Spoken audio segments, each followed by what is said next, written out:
now. Right now at noon, wind howling through the Palm Beaches and Treasure Coast. This video was taken by one of our producers in Palm Beach Gardens. A high wind warning is still in effect for parts of the Treasure Coast. Those winds knocking down trees and power lines overnight. And a live look at the conditions at the Jupiter Beach Resort this afternoon. You can see the waves crashing on shore. Very few people out there on the beach this afternoon. Hello, everyone. I'm Tiffany Kenny, and thank you for joining us for WPBF 25 News. At noon, we have live team coverage on this first warning weather day. Our reporters are surveying the damage from those high winds. First warning meteorologists Vanessa Vanette and Sandra Shaw have been tracking the conditions all morning long. Sandra starts us off. Sandra? All right. Well, yeah, I wanted to show the Jupiter Beach camera, too, because you really don't see any beach here. We have up to 10-foot seas, and that's fueled, of course, by these winds. So high wind warning up through 1 o'clock for the Treasure Coast, where we're still seeing these gusts of 34 miles an hour with a gust in Port St. Lucie, 32 in Vero Beach, and 32 in Indiantown. Now, that is nothing compared to what we saw earlier.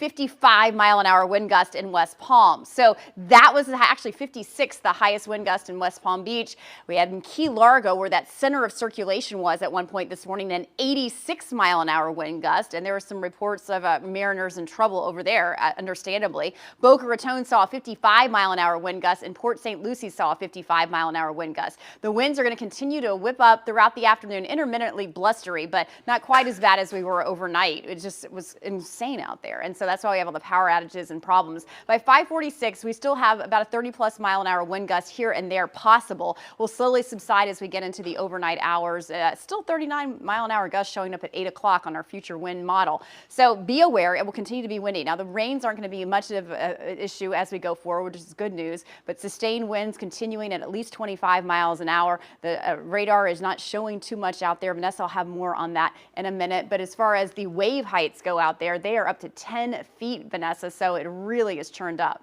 Yeah, and also besides that, we are going to be dealing with some coastal floods as well, mainly during high tide. So we do have that coastal flood advisory from the Treasure Coast down into the Palm Beaches until tomorrow afternoon. So after 9 o'clock tonight, we may see some minor coastal flooding out there near our low-lying areas, near the coastal areas of the Treasure Coast and the Palm Beaches. Right now, things are pretty quiet down south, but I'm still tracking some light to moderate showers impacting Vero Beach, Indian River shores, right over Ocean Boulevard, even out towards I-95 and up towards Fellsmere, tracking pretty quickly towards the northwest. So we'll see that trend going at least for the next hour, and then things will be improving after that, after 2 and 3 o'clock in the afternoon. We'll see some impact weather by 1, 2 o'clock in the afternoon. On and off showers possible, lots of cloud coverage, and breezy conditions will continue for the next 24 hours. Sandra Shaw will have your full forecast coming up in less than 15 minutes. All right, Vanessa, Sandra, thank you. We have been tracking power outages from the high winds across the Palm Beaches and Treasure Coast.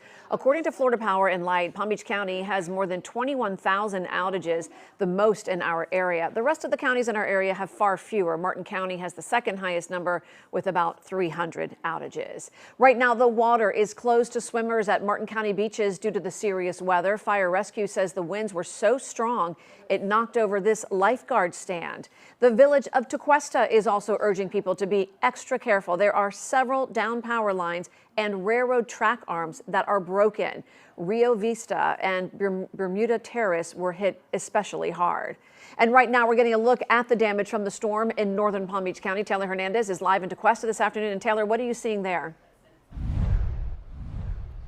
Well, Tiffany, I actually just spoke with an FP&L lineman here about an hour ago. He tells me in this Jupiter Tequesta area, there are about 120 tickets they are working through right now. One of those is right behind me. We are off Tequesta Drive. I can also tell you there are Xfinity trucks here. There's an AT&T truck just across the street working on connectivity. A Tequesta police officer I spoke with says a majority of the damage in this Bermuda Trace neighborhood is from debris. We saw most of that cleaned up already.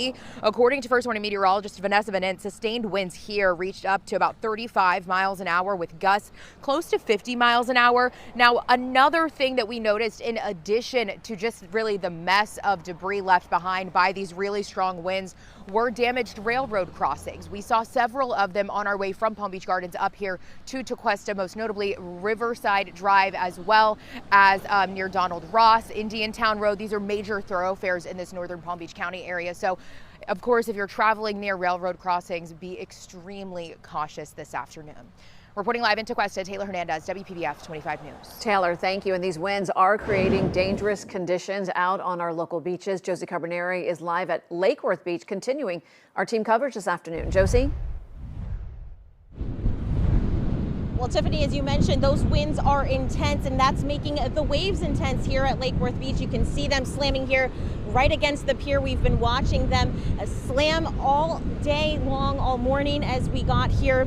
And also over this way, you can see the palm trees kind of trying to keep up with that wind that's been blowing so strongly. There are some people out here on the beach, mostly curious, trying to see what's going on, some taking pictures, but it's definitely not an area to be in right at this point. The lifeguard also has a red flag warning right up right now. They're trying to get people to stay off of the beach and out of the water.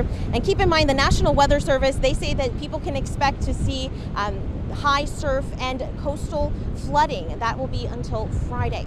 Reporting live from Lake Worth Beach, I'm Josie Carbonari, WPBF 25 News. And right now, a live look over our Boca Raton sky cam. Overnight, Boca saw wind gusts up to 55 miles an hour. Caleb Califano is at the Boca Raton Inlet this afternoon. Caleb, you have been out there all morning, all day, feeling that wind.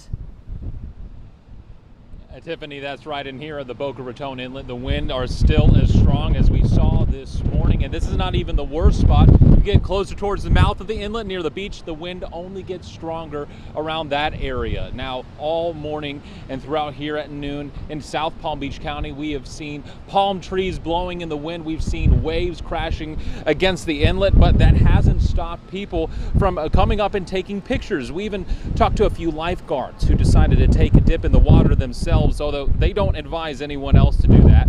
Chatting with some people who stopped by the inlet, all of them agree today really is not the day to go out for a swim or go out on the boat as well. This is the day for everybody to stay on the beach and keep your boats at the dock. Now here's the good news. So far we haven't seen any boats cross the inlet, but we'll be monitoring the conditions here in South Palm Beach County, and we'll keep you updated with what we see. For now, we're live in Boca Raton. Caleb Califano, WPBF 25 News. And he pretty summed it up. Keep your boat at the dock. Caleb, thank you. Well, if you haven't already, make sure you download the WPBF 25 News mobile app. You can turn on alerts to be notified as severe weather alerts are issued for your area.